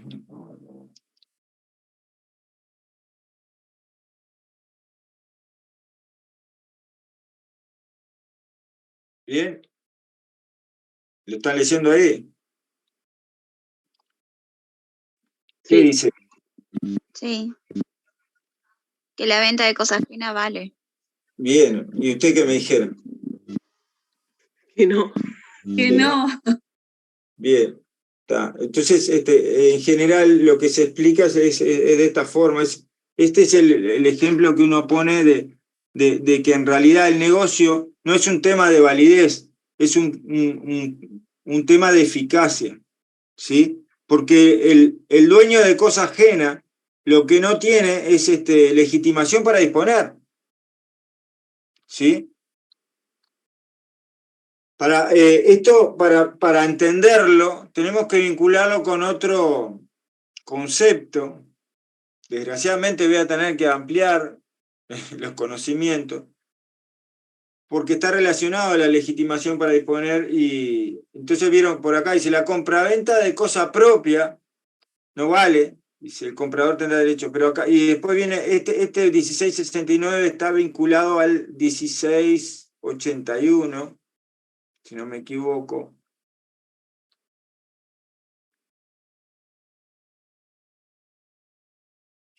La venta de cosas ajenas ratificada después por el dueño confiere al comprador los derechos tal desde la fecha de la venta.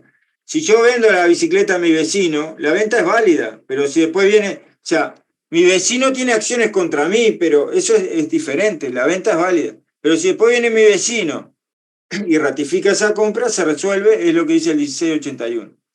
Bien, para entender la legitimación para disponer, hay que... O sea que en esa situación habrían dos desencadenantes.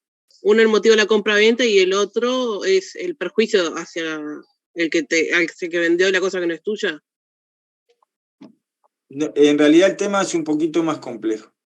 En nuestro derecho, para enajenar, se requieren dos negocios jurídicos. O sea, generalmente se confunde en uno solo, pero son dos negocios. Vamos a ir a... en el... déjenme... hoy no estoy... se ve muy despierto, pero...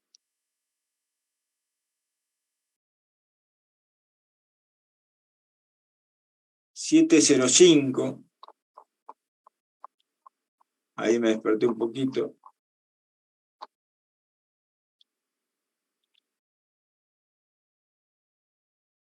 ¿Vieron esto de ir y volver? Esto es lo que hay que, la única forma que hay de aprender las cosas es ir, leer, volver, leer. Al principio no entiendo nada, después entiendo un poquito más, y después un poquito más. No hay otra forma, no hay milagros. ¿Qué hice? ¿Qué hice? No, está ahí.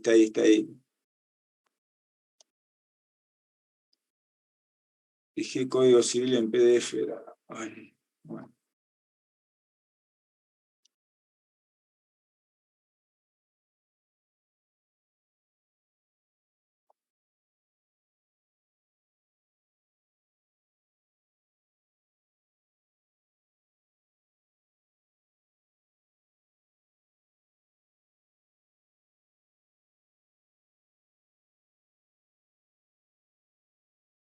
$705 les dije. 705 no va a hablar de los modos de adquirir.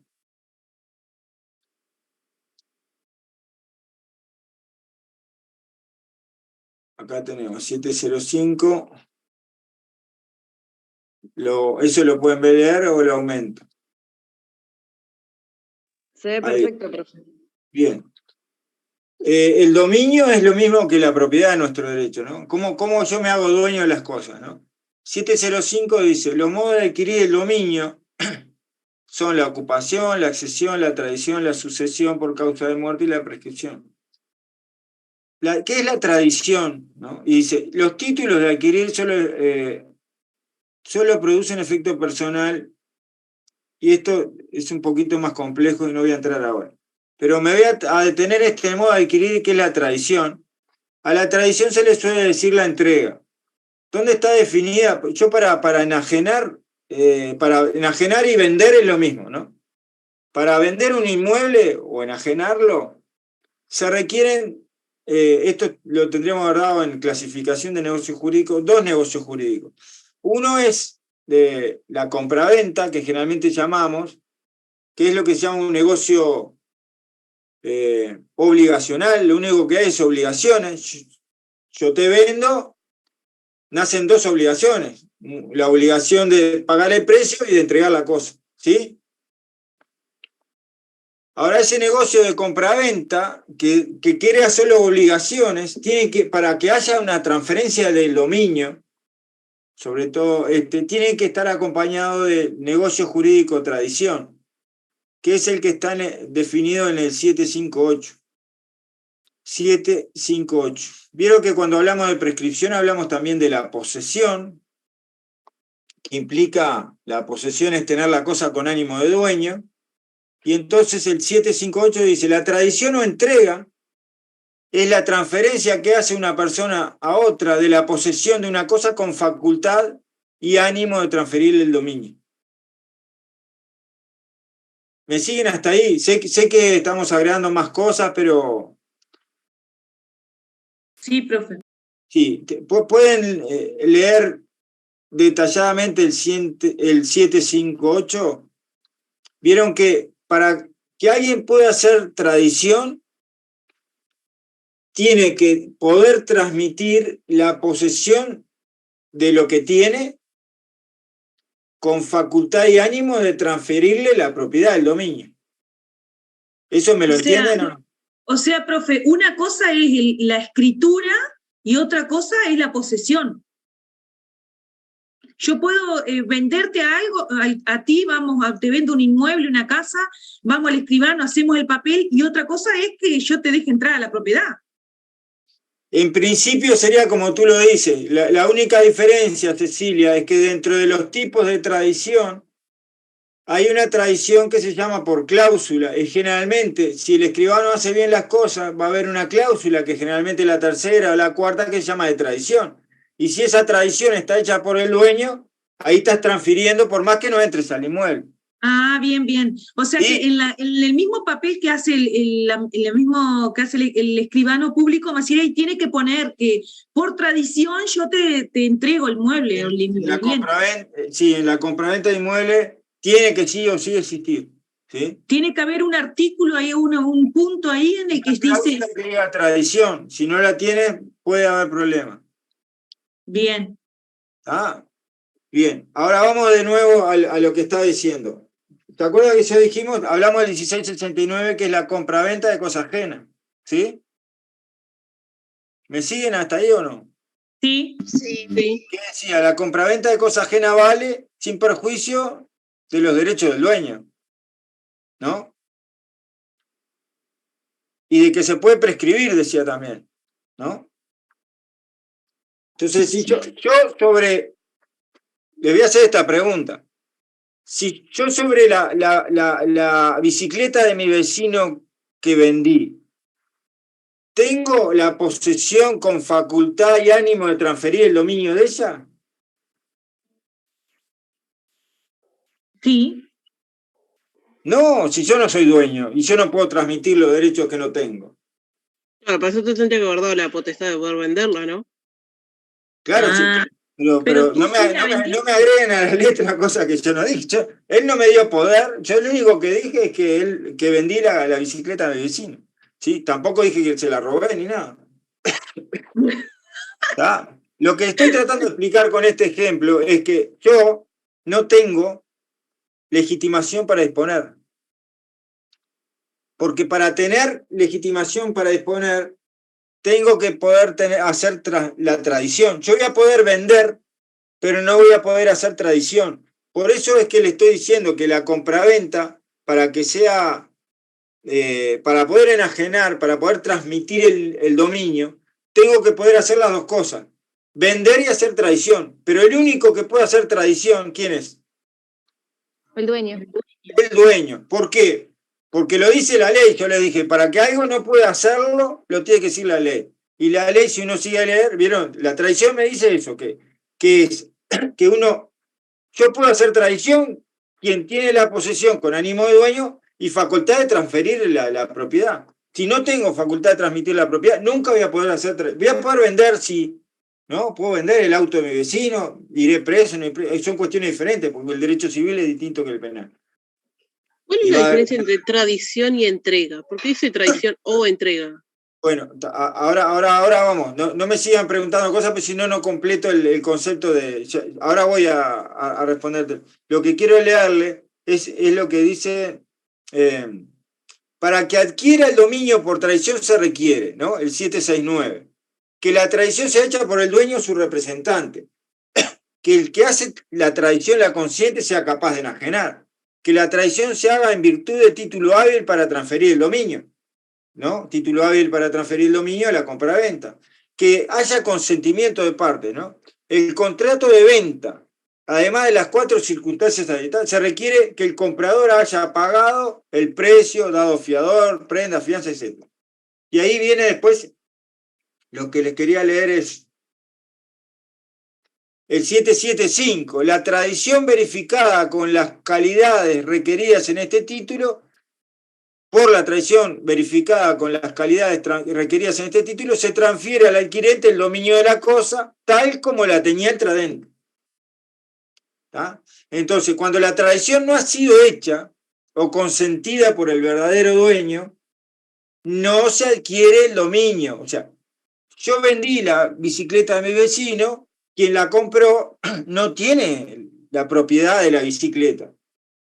Pero si yo se la vendí por compra-venta, por título hábil, servirá para que él adquiera por prescripción. Él si prueba que prescribió, si que transcurrió el plazo de 20 años en forma pública, no interrumpida, etcétera, etcétera, lo que decía el 1280 que habíamos leído, va a poder prescribir, ¿sí?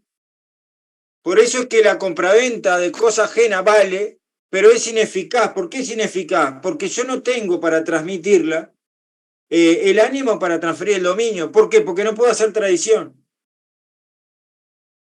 ¿Sí? ¿Me expliqué más o menos ahora? Tuve que ampliar en conceptos porque es un... Pero está, esto igual, aunque le sea un poquito complejo ahora, después ustedes pueden continuar y ya es distinto, digo... ya cuando vuelvamos, aparte tenemos esquema de esto y eso. Es por eso, porque en realidad se requiere 2 negocios y el 1669 se está refiriendo al negocio obligacional, a esa obligación de entregar y de pagar, pero la tradición, que es la entrega de la cosa, es una entrega especial, porque es una entrega con ánimo de transferir el dominio. Y el único que la puede hacer, ¿quién es? El propietario, el dueño. Yo, si no soy dueño, nunca voy a poder transferir, nunca voy a tener legitimación para disponer. Van a ver esto de la legitimación. Vieron que hablamos de legitimación dispositiva y legitimación receptiva. Esto es la terminología usada por un autor muy conocido en nuestro derecho civil, que es Gamarra. Hay otro autor que sigue una teoría que se llama de la eficacia negocial, que también era un escribano y profesor de la facultad, el escribano Cafaro, que sigue esa teoría de la eficacia negocial, que arrancan del derecho italiano, de un autor que se llama Luigi Ferri. ¿Ah? Y a ellos van a cambiar la terminología de legitimación dispositiva y legitimación receptiva, y van a hablar de poder. Entonces, en vez de hablar de legitimación receptiva y dispositiva, van a decir poder de disposición y poder poder de disposición y poder, no me sale ahora el otro, ¿tá? Pero lo importante es que sepan, y legitimación, la legitimación para disponer, bueno, no me sale, en realidad la legitimación receptiva también ellos van a hablar de poder, de otra clase de poder, ¿sí? Y cuando falta ese poder, que el de los cónyuges, que sería la legitimación receptiva, ellos hablan más bien de inexistencia y no de nulidad absoluta.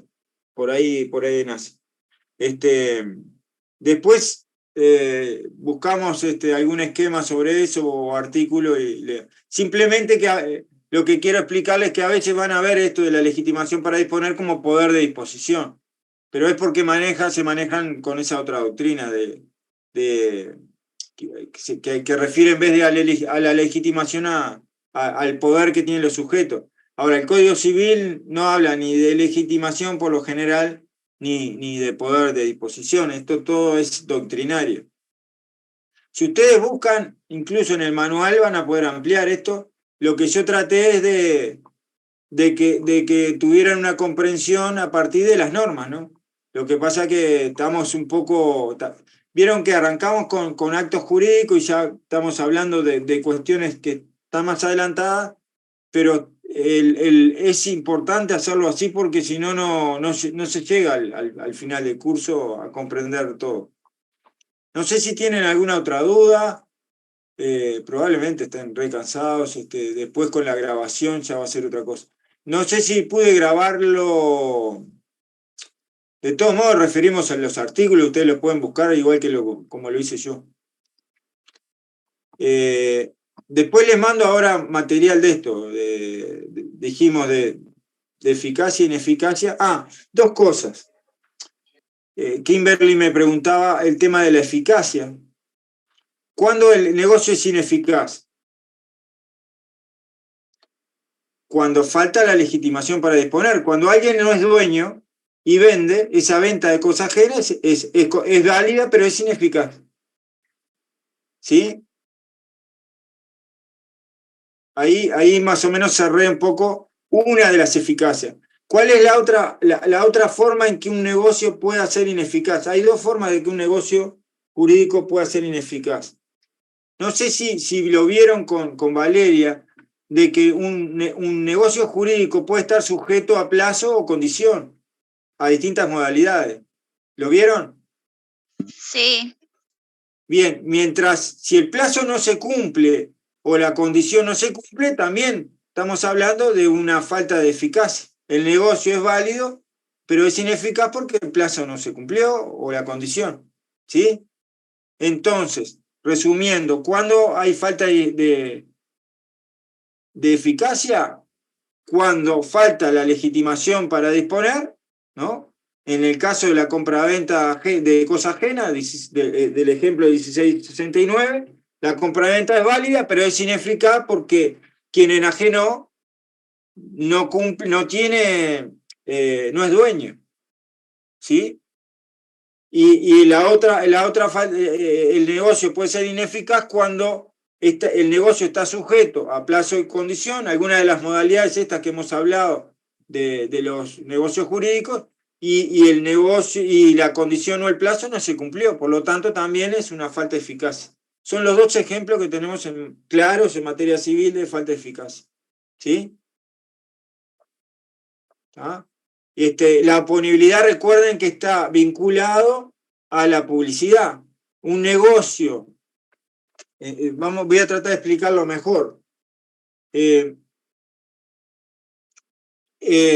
Un sujeto, yo soy propietario, ¿no? Por lo tanto, al ser propietario, como dijimos, tengo legitimación para disponer, tengo en mi poder el derecho de propiedad, y siempre que yo tengo un derecho, es un derecho subjetivo, ¿sí? Implica dos cosas un derecho subjetivo. Implica que yo tengo ese derecho, ¿no? Yo soy dueño, por lo tanto, puedo, en base, vamos a ir al 487, que es mira, justito estoy acá, 486, el dominio.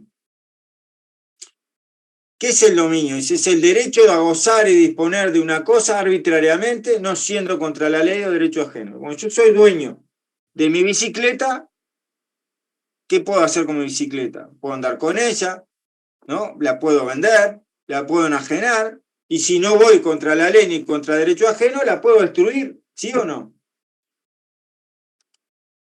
Y sí, Sí. Sí, también puedo destruirla. La quiero desarmar a mi bicicleta, la desarmo, ¿no? A veces de niños hacemos esas cosas, desarmamos cosas y nunca más las podemos armar.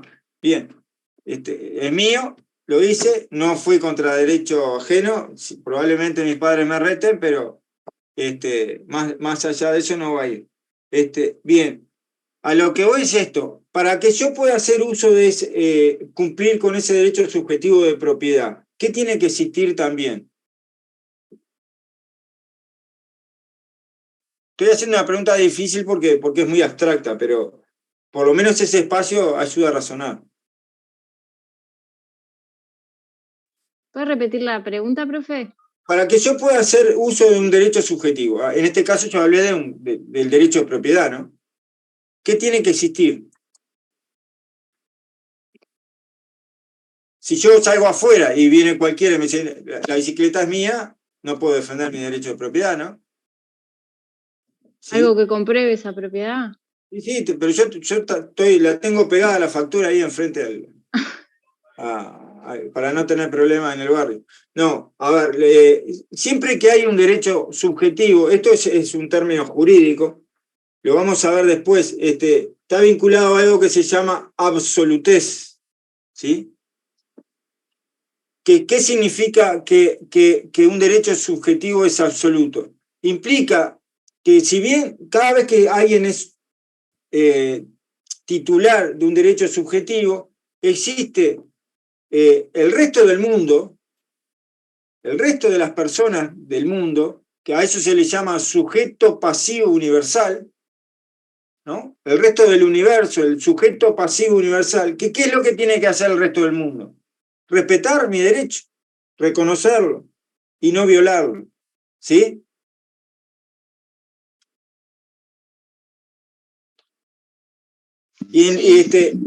Y cómo para determinados actos no es necesario agarrar y que sea público. Si yo ando con mi bicicleta, todo el mundo supone que la bicicleta es mía. Con los bienes muebles en general pasa eso. Si ando con mi celular, todo el mundo supone que es mío. No me lo pueden tocar. Y si me lo tocan, bueno, cometo un delito y actuaré, ¿no?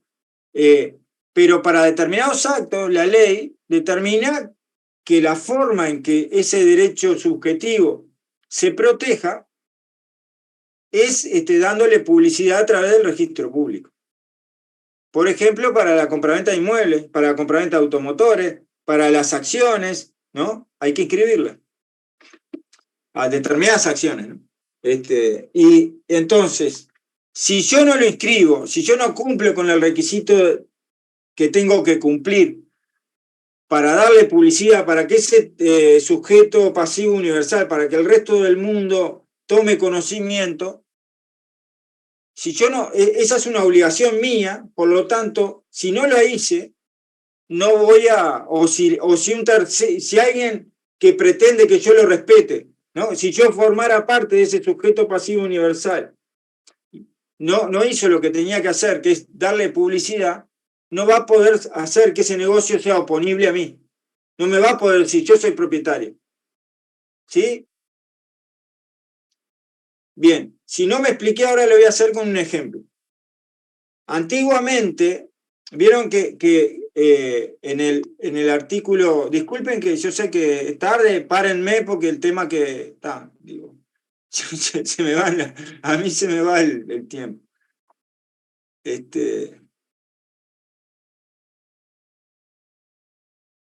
Pero ya terminamos. Explico esto y ya terminamos. La posesión, el 6.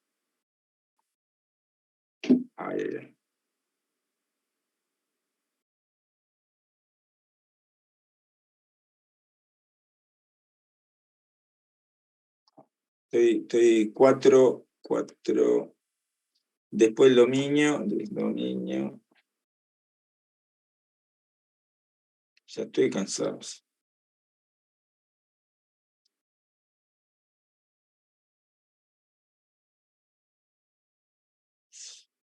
Vieron que vieron que cuando vimos prescripción, dijimos que alguien que no es dueño puede prescribir, ¿no? Puede hacerse dueño a través de la prescripción, ¿no? ¿Siempre ¿Sí? tienen que pasar 20 años para que prescriban? No, hay posesiones más cortas, pero no vamos a adelantarnos porque si no, no explico lo.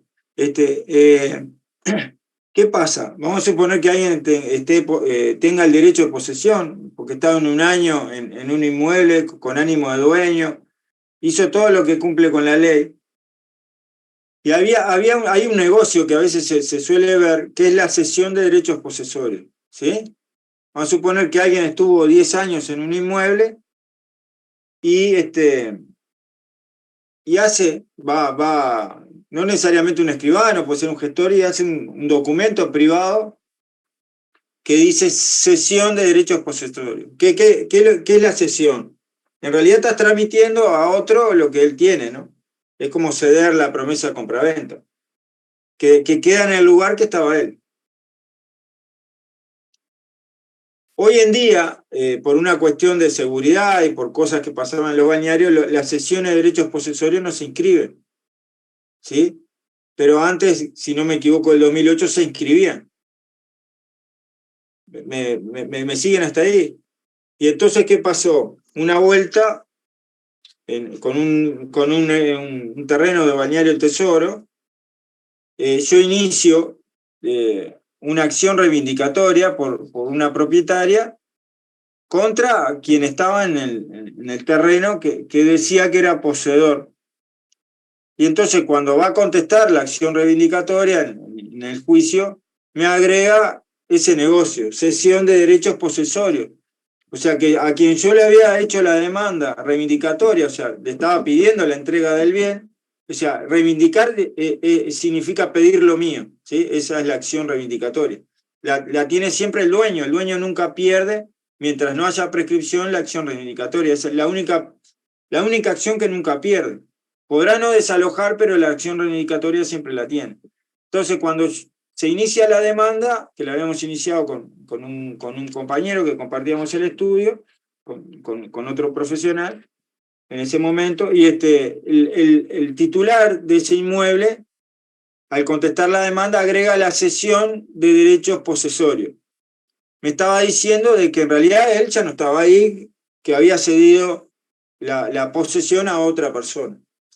¿Qué es lo que tiene que hacer que teníamos que hacer nosotros en esa casa? Verificar que para que ese negocio, que en ese momento se podía inscribir, hoy ya no se puede para evitar esas cosas, si estaba inscripta, ¿sí? Se sacaba información y esa sesión no estaba inscripta. Entonces, qué es lo que nosotros podíamos decir? A ver, ya con todo lo que hemos explicado. Esa cesión de derechos posesorios respecto a la titular del inmueble, ¿cómo es? ¿Y es nulo? No sé si estoy bien. Es inoponible. Yo tenía mi derecho, o sea, mi cliente tiene su derecho subjetivo a la propiedad de inscripto. Hay un derecho, como dijimos, un sujeto pasivo universal que tiene que respetarlo, y la única forma que no pueda respetarlo es que haya hecho un negocio que hubiera inscripto, que yo me hubiera enterado y lo hubiera permitido. ¿Sí? Al no haberlo inscripto, ese negocio es como que no exista para mí, digo. No va por encima de mi propiedad, ¿sí? Perdió los derechos, vamos a decir. No, en realidad tendrá derechos con respecto a ese tercero, pero no contra el propietario, que es quien le está reclamando el bien.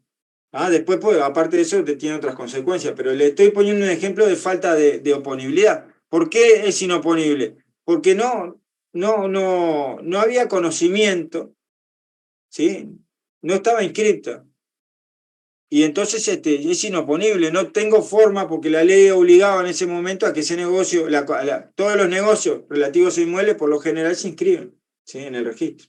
Es falta de oponibilidad. Después les comparto ese material, disculpen, se nos fue largo hoy, Pero bueno,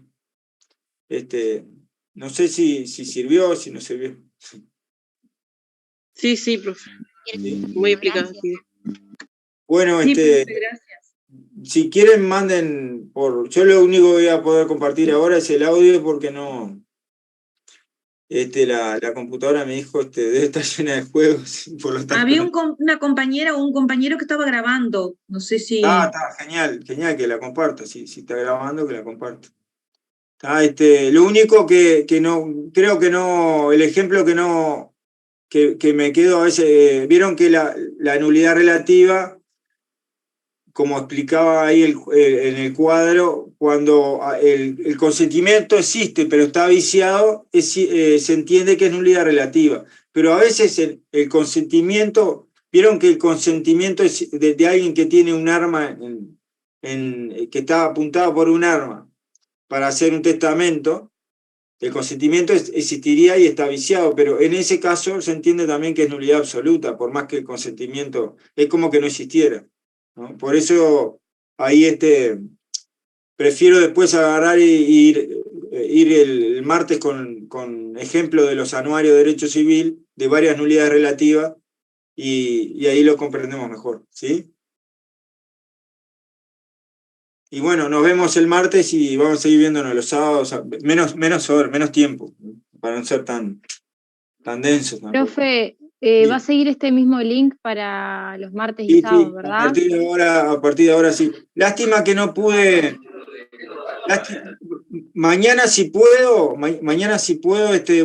les mando fotos voy a actualizar los cuestionarios de Eva y les mando fotos para que ustedes empiecen a practicar eso, ¿sí?